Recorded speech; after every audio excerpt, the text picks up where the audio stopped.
Repalle city news కు స్వాగతం సుస్వాగతం।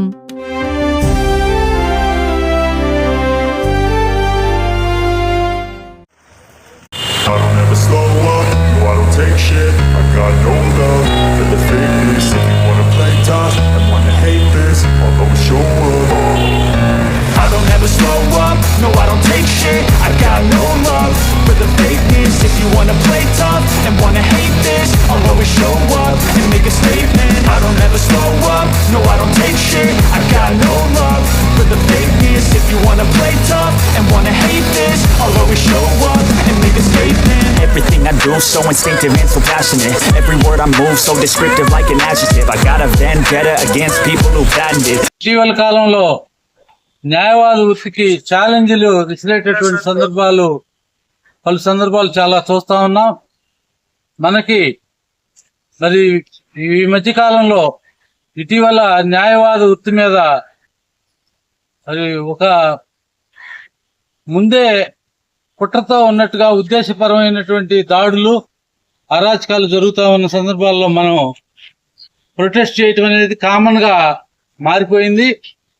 మరి ఇట్లాంటి పరిస్థితుల్లో ఇటీవల గత 2 రోజుల క్రితం తెనాలి సమీపంలోని కటివరం చెందినటువంటి హుస్సేన్ అనే న్యాయవాద మిత్రుడి మీద ఇంటికి వెళ్లి సంఘ వ్యతిరేక శక్తులు మారణాయుధాలతో హత్యా ప్రయత్నం చేయటం, దానికి ప్రధాన కారకుడు తెనాలి మాజీ ఎంపీపీ కావటం చాలా దురదృష్టకరం। మరి ఇట్లాంటి సందర్భాల్లో కూడా మరి మన భారతదేశంలో పలు రాష్ట్రాల్లో ఇప్పటికే న్యాయవాదుల రక్షణ బిల్లు ప్రవేశపెట్టబడి అమల్లోకి రావడం కూడా జరిగింది।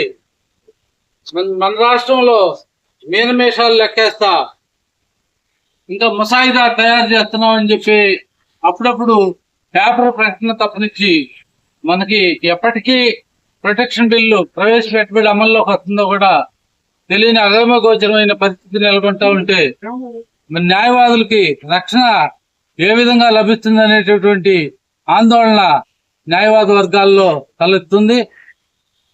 కాబట్టి ఈ సందర్భంగా ప్రభుత్వానికి మరొకసారి గట్టిగా విన్నపం కూడా కాదు, హెచ్చరికను, న్యాయవాదుల ప్రొటెక్షన్ బిల్లు ప్రవేశపెట్టబడి అమల్లోకి తీసుకురాకపోతే భవిష్యత్తు కార్యాచరణను మేము ప్రకటించి ఆందోళనని తీవ్రతరం చేయాల్సి వస్తుందని కూడా ఈ సందర్భంగా ప్రభుత్వానికి హెచ్చరిక రూపంలో తెలియజేస్తా। ఈ రోజు ధర్నా కార్యక్రమానికి ఇచ్చేసినటువంటి అందరికీ, న్యాయవాద మిత్రులందరికీ మరొకసారి ధన్యవాదాలు తెలుపుకుంటా, న్యాయవాద మిత్రుడు హుస్సేన్ మీద దాడి చేసినటువంటి అమానుషమైన దాడి జరిపినటువంటి వ్యక్తుల్ని కఠినంగా శిక్షకు గురయ్యేలాగిన తగిన చర్యలు తీసుకోవాలని చెప్పని కూడా ఈ సందర్భంగా కోరుతా।